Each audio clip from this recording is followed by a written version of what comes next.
Hello, this is Minister Edward J. Robin Belanger of the Church of Ecumenical Redemption International on November 18th, 2010. I'm here to speak to you a little bit today about why you shouldn't use the word affidavit as opposed to the word asseveration. The word affidavit is a word that you will find in the Canadian Insolvency and Bankruptcy Act. This is an enactment by the Parliament of Canada, which is a business that trades on the stock exchange. You can find it listed with the United States Securities Exchange Commission by typing the word Canada in all capital letters into its search engine. The Bankruptcy and Insolvency Act is an act that was written to cover the bankruptcy that took place in Canada between the years of 1931 and 1933. Canada became insolvent at that time, and it was necessary to write that into law, and that's indeed when the Bankruptcy and Insolvency Act was first penned, as well as many other enactments at that time that would bring Canada under the rule of a commercial entity known as the creditor, which would, at that time was a bunch of separate world banks that had entered into financial relationship with a corporation known as Canada. So in the Canadian Insolvency and Bankruptcy Act, you will find the word affidavit right at the top with the definition.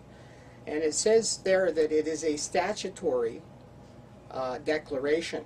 That means that when you use the word affidavit, you're saying, I'm subjecting myself to statute, law, which is laws of men, laws of the Parliament, and I'm making a declaration according to those statutes. In other words, your declaration now falls under the laws of man, the laws of Parliament, the laws of legislature, statutory law, which is not God's law. It's in addition to His law, which is a violation of His commandment of Deuteronomy 4 and 2. If you use the word asseveration, asseveration simply means this is my truth. I'm asseverating. I'm telling the truth. That has no commercial relationship with it. It certainly doesn't have any connection to a bankrupt, insolvent entity. It doesn't claim to be using any of the bankrupt, insolvent entity statutes, codes, rules, or regulations, and as such, it is not classified as a statutory declaration. It is simply referred to as an asseveration.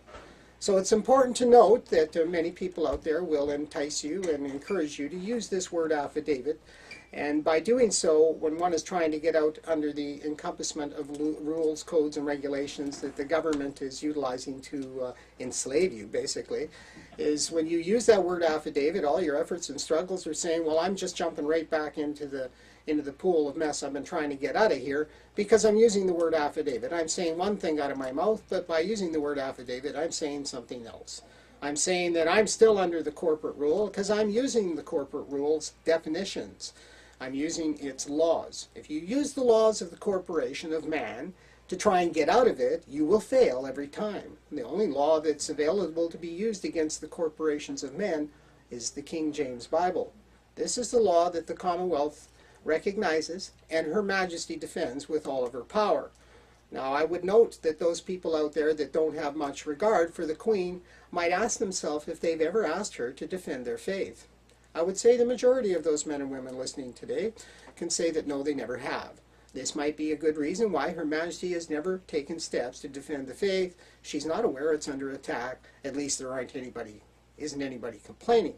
So remember, when you're enticed to use that word affidavit, that it takes you outside of your protection of the biblical law and it puts you under the dictatorship rule of men. So I thank you so much for your time, and I hope you enjoy this little session of information and it may benefit you. God's blessing. Bye for now.